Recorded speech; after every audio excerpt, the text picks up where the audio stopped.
Classic നോവലുകൾ, master piece സിനിമകൾ, അക്ഷരങ്ങളെ കഥയായും നോവലായും തിരക്കഥയായും ശ്വാസവും നിശ്വാസവും വികാരവുമായി പടർത്തി പന്തലിച്ചു തണലേകിയ മഹാവൃക്ഷമായ എഴുത്തുകാരൻ, സായാഹ്നത്തിലും മധ്യാഹ്ന സൂര്യനെ പോലെ തിളങ്ങിയ പ്രതിഭ, ഉച്ചസൂര്യനെ പോലെ കത്തി നിൽക്കെ പെട്ടെന്നു പെയ്തൊരു മഴയിൽ അണഞ്ഞുപോയ കലാകാരൻ, സാഹിത്യത്തിലും സിനിമയിലും ഒരേപോലെ വിപ്ലവം സൃഷ്ടിച്ച എഴുത്തുകാരൻ, മലയാളിക്ക് പ്രണയമാഘോഷിക്കാൻ മനോഹരമായ കഥയും ലോകവും കഥാപാത്രങ്ങളും നൽകിയ ഗന്ധർവൻ, മഴയെ ഇത്രയധികം പ്രണയിച്ച് ആകാശത്തിലെ നക്ഷത്രങ്ങളെ സാക്ഷിയാക്കി പ്രണയകാവ്യങ്ങൾ രചിച്ച മലയാളിക്ക് മറക്കാൻ കഴിയാത്ത പിറന്നു വീണ നിയോഗം പൂർണ്ണമായും പൂർത്തിയാക്കാതെ മടങ്ങിയ പി പത്മരാജൻ എന്ന സിനിമ മാന്ത്രിക ഗന്ധർവൻ, അകലെ നിന്ന് നോക്കുമ്പോൾ ശാന്തമെന്ന് തോന്നുന്ന കടൽ പോലെയുള്ള കൃതികൾ, വിധിയുടെ നിശബ്ദ പ്രഹരമേൽക്കുന്ന മനുഷ്യർക്ക് ഓടി ഒളിക്കാനൊരിടം പോലെ ആശ്രയമാകുന്ന വരികൾ, വായനയുടെ ലോകത്തു നിന്ന് പുറത്തു കടന്നാലും മടക്കമില്ലാതെ നമ്മിൽ തുടരുന്നൊരെഴുത്തുകാരൻ,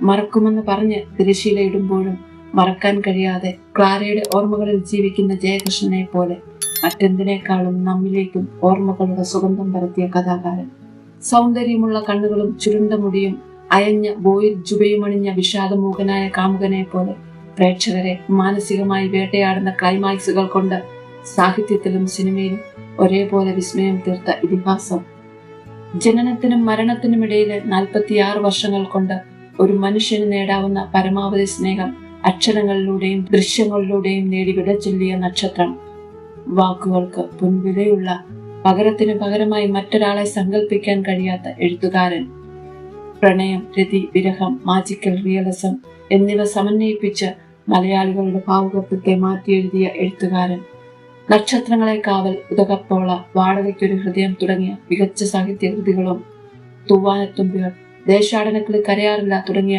അനശ്വര സിനിമകളും സമ്മാനിച്ച മലയാള സിനിമയുടെ ഗന്ധർവൻ, 1945 മെയ് 23 ആലപ്പുഴയിലെ മുതുകുളത്ത് ജനിച്ചു. സാഹിത്യത്തിലൂടെയാണ് പത്മരാജൻ തന്റെ സർഗയാത്ര ആരംഭിച്ചത്. മനുഷ്യബന്ധങ്ങളിലെ സങ്കീർണതകളും പ്രണയത്തിന്റെ തീവ്രതയും നിഗൂഢതയും ദുരന്തങ്ങളിൽ അവസാനിക്കുന്ന രചനകളും ആരും തൊടാത്ത തലങ്ങളിൽ ലളിതമായി അവതരിപ്പിച്ച് മലയാള ചെറുകഥാ സാഹിത്യത്തിൽ പുതിയൊരു ശൈലി കൊണ്ടുവന്ന എഴുത്തിന്റെ വേറിട്ട ലോകം വായനക്കാരിലേക്ക് പകർന്ന എഴുത്തുകാരൻ. 1975 പ്രയാണം എന്ന സിനിമയ്ക്ക് ആദ്യമായി തിരക്കഥ എഴുതിക്കൊണ്ട് ചലച്ചിത്ര രംഗത്തെത്തിയ അദ്ദേഹം പിൽക്കാലത്ത് മലയാള സിനിമയുടെ ഗതി തന്നെ മാറ്റിമറിച്ചു. പെരുവഴി അമ്പലം എന്ന ചിത്രത്തിലൂടെ സംവിധായകനായി അരങ്ങേറ്റം കുറിച്ച പത്മരാജൻ വാണിജ്യ സിനിമകൾക്കും കലാമൂല്യമുള്ള സിനിമകൾക്കും ഇടയിലുള്ള മതിൽക്കെട്ടുകൾ തകർത്തു. ഓളവും തീരവും, ഗായത്രി, പെരുവഴി അമ്പലം, ഒരിടത്തൊരു ഫയൽവാൻ, കൂടവിടെ, തൂവാനത്തുമ്പികൾ, നവംബറിന്റെ നഷ്ടം, ദേശാടനക്കിളി കരയാറില്ല, അപരൻ, മൂന്നാം പക്കം, ഇന്നലെ, ഞാൻ ഗന്ധർവൻ തുടങ്ങിയ പ്രധാന സിനിമകളെല്ലാം മലയാളിക്ക് പകർന്നു നൽകിയത് ഉന്നത നിലവാരമുള്ള മലയാള സിനിമയുടെ സൗന്ദര്യബോധം മാത്രമായിരുന്നില്ല. അവയ്ക്ക് ജീവൻ നൽകിയ ലോല, ദയ, ജോൺ, സജിനി, ജയകൃഷ്ണൻ, ക്ലാര, രാധ തുടങ്ങിയ കഥാപാത്രങ്ങളെല്ലാം ഇന്നും മലയാളികളുടെ മനസ്സിൽ ജീവിക്കുന്നു. കഥാകൃത്ത്, നോവലിസ്റ്റ്, തിരക്കഥാകൃത്ത്, സംവിധായകൻ എന്നീ നിലകളിൽ അദ്ദേഹം അടയാളപ്പെടുത്തിയ പാതകൾ ഇന്നും വിസ്മയത്തോടെ മാത്രമേ നോക്കിക്കാണാൻ കഴിയൂ. അദ്ദേഹത്തിന്റെ ആദ്യ ചെറുകഥയായ ലോല മിസ് പ്രസിദ്ധീകരിക്കുന്നത് 1963 കൗമുദി ആഴ്ചപ്പതിപ്പിലാണ്. ആദ്യ നോവലായ നക്ഷത്രങ്ങളെ കാവൽ എന്ന കൃതിക്ക് 1972 കേരള സാഹിത്യ അക്കാദമി അവാർഡും സാഹിത്യ പ്രവർത്തക സഹകരണ സംഘം അവാർഡും ലഭിച്ചു.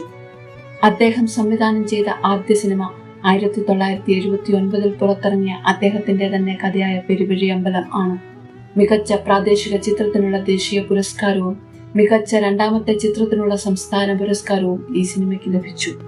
പ്രയാണം എന്ന സിനിമയിലൂടെ തുടങ്ങിയ ഭരതൻ പത്മരാജൻ കൂട്ടുകെട്ട് മലയാള സിനിമയുടെ സുവർണ കാലഘട്ടമായിരുന്നു.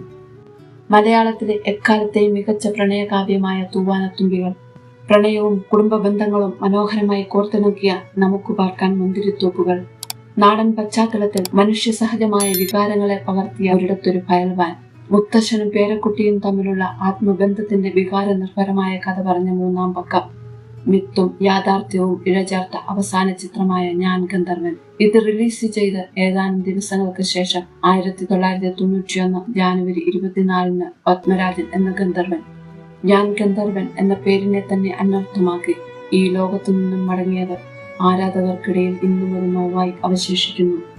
പ്രണയം, കാമം, പ്രതികാരം, ഏകാന്തത എന്നിവയെല്ലാം പത്മരാജൻ സിനിമകളിൽ വേറിട്ട രീതിയിൽ പ്രത്യക്ഷപ്പെട്ടു. താരങ്ങളെക്കാൾ കഥാപാത്രങ്ങൾക്ക് പ്രാധാന്യം നൽകിയ അദ്ദേഹം മോഹൻലാൽ ഉൾപ്പെടെയുള്ള നടന്മാരുടെ കരിയറിലെ മികച്ച വേഷങ്ങൾ സമ്മാനിച്ച സംവിധായകൻ കൂടിയാണ്.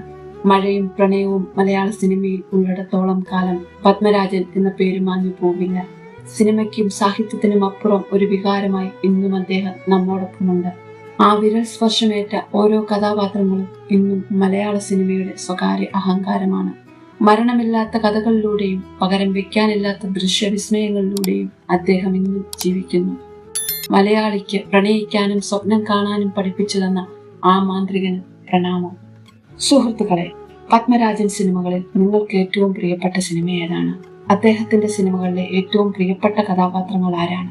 താഴെ കമന്റ് ചെയ്യാൻ മറക്കരുത്. ഈ ചെറിയ വീഡിയോ നിങ്ങൾക്ക് ഇഷ്ടമായെങ്കിൽ ദയവായി ലൈക്കും കമന്റും സബ്സ്ക്രൈബും ചെയ്യുക. എല്ലാവർക്കും നല്ലൊരു ദിനം ആശംസിക്കുന്നു. Thank you.